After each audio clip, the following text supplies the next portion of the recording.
Most people in America are familiar with what is and isn't their lawful right to say to a total stranger, or do with a total stranger, or become for a total stranger. Yet we have a growing illness across the land, a mental illness going through our communities of indigency, of poverty-minded people, where they're stuck in their life.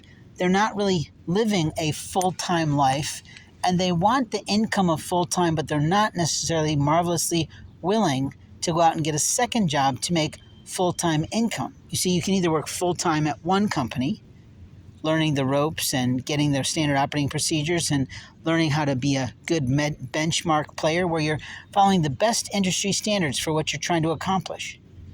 Or you can be a subservient employee, meaning you barely do the minimum.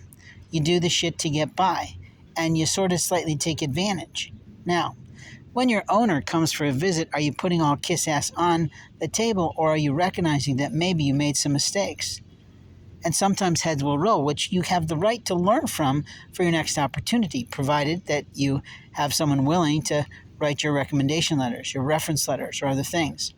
Every job I ever left, my company presidents and the shareholders or stockholders of the company, meaning the people who owned the company in the most, were willing to write me referral letters and recommendation letters.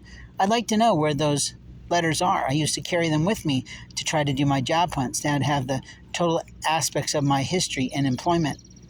And I made myself a LinkedIn profile like most people do, but I've also learned that it's not wise to put every little aspect of your life online, especially in your job situation, because it allows other people to pretend to be you in a community, and that's not okay. We have many lookalikes in a community, especially among men who have male pattern baldness like me. I inherited that from my late father and mother's side. Her father was a bald eagle. That was his actually CB nickname.